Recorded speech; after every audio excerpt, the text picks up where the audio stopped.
জাতীয় পার্টি রংপুর মহানগর এবং জেলা কর্তৃক আয়োজিত জাতীয় পার্টির মাননীয় চেয়ারম্যান, জাতীয় পার্টি প্রাণ ভোমরা, জাতীয় পার্টির বাংলাদেশের একজন স্বচ্ছ মানুষ আলহাজ গোলাম মোহাম্মদ কাদের মহোদয়ের বিরুদ্ধে দায়েরকৃত মিথ্যা মামলা এবং তার সহযোগী শরীফা কাদেরের নামে দায়েরকৃত মিথ্যা মামলা নাম প্রত্যাহারের জন্য আজকে আমরা মহানগর এবং জেলা জাতীয় পার্টির উদ্যোগে মাননীয় জেলা প্রশাসক মহোদয়ের কাছে স্মারকলিপি প্রদান করেছি।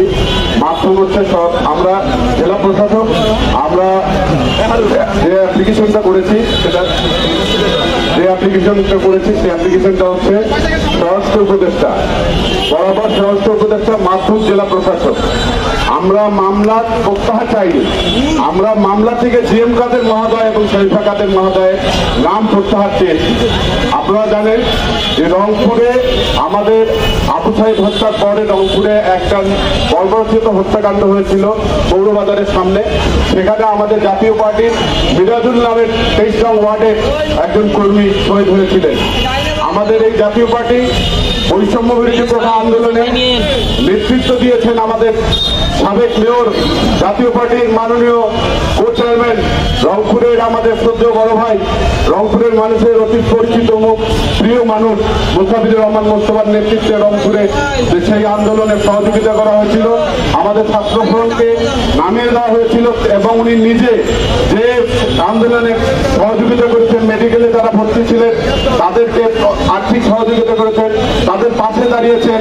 রংপুরে আন্দোলনে জাতীয় পার্টির যে ভূমিকা জিএম কাদের রেখেছিলেন, সভাপতি বক্তব্য সংসদে উনি কোঠা আন্দোলনের কোঠা বাতিল করার জন্য উনি সমর্থন দিয়েছিলেন কোঠা আন্দোলনকারীদের পক্ষে, উনি তাদেরকে মুক্তি সেনা হিসাবে অভিযোগ করেছিলেন।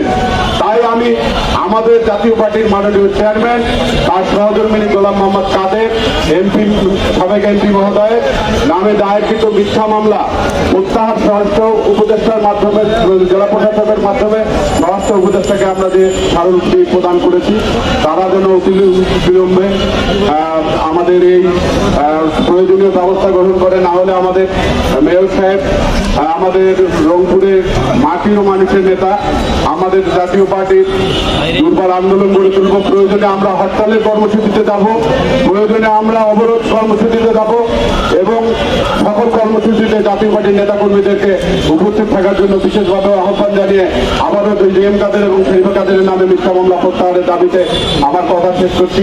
খোদা হাফেজ। বাংলাদেশ জিন্দাবাদ, জাতীয় পার্টি জিন্দাবাদ, সকল শহীদ অমর হোক। এই পর্যায়ে বক্তব্য